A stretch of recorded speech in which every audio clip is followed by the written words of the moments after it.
Good morning, students. Today we are going to discuss about activity 8.9 in your textbook. All of you take your textbook, page 106 le activity 8.9. Okay. In that activity, so one table is given, and that table and we want to plot the distance time graph for the motion of the train. Okay. But another graph table it is a distance is measured from A. From station A, station B and station C. Distance are measured from this station A. So it is 0. Station A and B distance 120 kilometer, 120 kilometer, and B and C, station B and C at a distance 180 kilometer. Okay. Then the train arrive at the station A 8 a.m. that is given. Then its departure from 8:15. It reaches the station B 11:15 and its departure from B 11:30. Then train reaches the station C at 13, that is 1 o'clock. Then it is departure from 30:50. Okay. Now we are going to draw distance time graph. For distance time graph, we are taking distance along the y-axis and time along the x-axis. അപ്പം time ഇതിനകത്ത് തന്നിരിക്കുന്നത് വെച്ച് 8 മുതൽ നമുക്ക് 13:50 അതായത് 1:15 വരെ നമുക്ക് എടുക്കണം. അപ്പം നമുക്കൊരു ഗ്രാഫ് എടുക്കുക. ഗ്രാഫ് പേപ്പറിൽ ഒരു 10 ഡിവിഷന് 8, 8:30, 9, 9:30, 10, 10:30, 11, 11:30, 12, 12:30, 13, 13:30 നമുക്കിങ്ങനെ മാർക്ക് ചെയ്യാം. ആൻഡ് വൈ ആക്സിസിൽ ഡിസ്റ്റൻസ് ആണ്. ഡിസ്റ്റൻസ് ഫ്രം 0 to 180 ആണ്. സോ 10 ഡിവിഷൻ നമുക്ക് 30 ആയിട്ട് എടുക്കാം. അപ്പോൾ 20 ഡിവിഷൻ 10 30, 60, 90, 120, 150, 180. നമുക്ക് 180 വരെയാണ് വേണ്ടത്.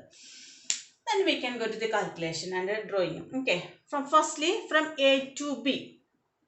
Train Aയിൽ നിന്ന് B വരെ വരാൻ എടുക്കുന്ന time and distance. From A to B, what's the distance traveled by the time?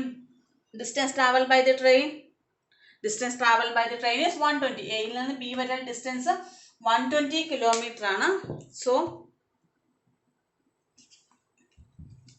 distance traveled by the train from A to B is 120 kilometer. Okay. Then what's the time taken? Time taken to reach B. അപ്പം നോക്കിയേ, ഇവിടെ train is reach the station A at 8 o'clock. അവിടെ നിന്ന് അത് പുറപ്പെട്ടത് 8:15 അപ്പം 8:15 നിന്ന് ബിയിൽ വന്നെത്തിയ സമയം 11:15 ആണ്. അപ്പം what's a time taken to travel from A to B? 11:15 minus 8:15. Okay, then what is the answer? Then we will get 8:15, 9:15, 11:15. That is 2 hours. 2 hours. So what is the velocity? Velocity of the train in this case, distance divided by time. That is, distance is 120 divided by 2. 120 divided by 12, 8:15, 9:15, 10:15, 11:15. 3 hours. 120 divided by 3, it is equal to 40 kilometer per hour is the speed of the train. പിന്നെ അത് തന്നിട്ടുണ്ട് ഇത് train uniform speed that is motion between any two stations uniform തന്നിട്ടുണ്ട്. അപ്പോൾ 40 kilometre നമുക്ക് കിട്ടി. Then we can draw the graph, distance time graph of train from A to B. അപ്പം എയിലെ ഡിസ്റ്റൻസ് 0 ആണ്. 0 നമുക്ക് ഇവിടെയാണ്. അപ്പം എയുടെ പൊസിഷൻ പറഞ്ഞത് 0യിൽ എപ്പോഴാണ് വന്നത്? 8 o'clock train reaches the station at 8 o'clock.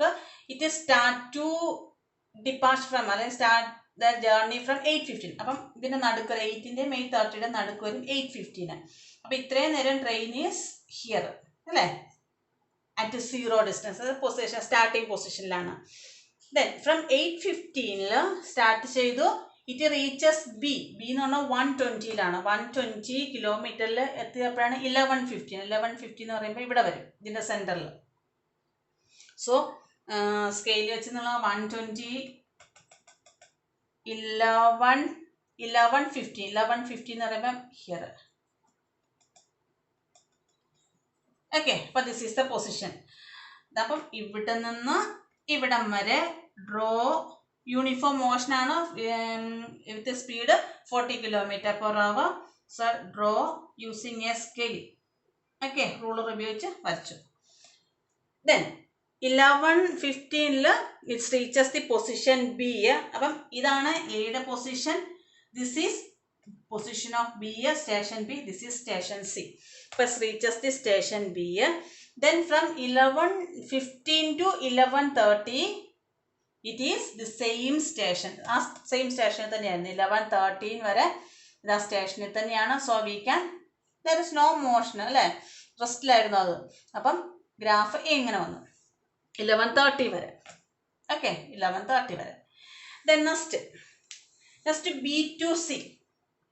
Next you want to find B2C. B2C നമുക്ക് ഇവിടെ എഴുതാം. B2Cയിലെ what is the distance travel? Distance എന്ന് പറഞ്ഞാൽ എത്ര വരും? Distance is equal to 180 minus 120, that is 60 kilometre ആണ്. Okay, then what's the time here? Time taken to reach. അപ്പം ഇവിടെ അവിടുന്ന് ബിയിൽ സ്റ്റാർട്ട് ചെയ്ത് 11:30-ലാണ്. ഇറ്റ് റീച്ചസ് സി അറ്റ് 30 അല്ലേ. അപ്പം 30 മൈനസ് 11:30. അപ്പം വാട്ട്സ് ദ ടൈം ഹിയർ? ഇത് 1 o'clock ആണ്. 11:30, 12:30, 1, അതായത് 1 hour 30 minutes എടുത്തു അല്ലേ. 1 hour 30 minutes. This 1 hour 30 minutes can be written as 1.5 hour അല്ലേ. 1.5, 1 plus half, that is 1.5 എന്ന് എഴുതാം. 1.5 or it is equal to 30. നമ്മൾ 30 minutes-നെ നമ്മൾ എന്താക്കി മാറ്റണം? അവർ ആക്കി മാറ്റണം. അപ്പം 1.5 എന്ന് എഴുതാം. Okay, 1.5 hour. Means how can we convert 30 minutes to hour? We know that 60 minutes equal 1 hour. 1 minute equal 1/16 hour. 30 minutes equal 30/60 hour അല്ലേ. 30/60 എന്ന് പറയുമ്പോൾ 1/2 എന്ന് വരും. 1/2 hour. അപ്പോൾ 1 hour പ്ലസ് 1/2 hour വരും. That is 1 plus 1/2 is equal to 2 into എത്ര വരും?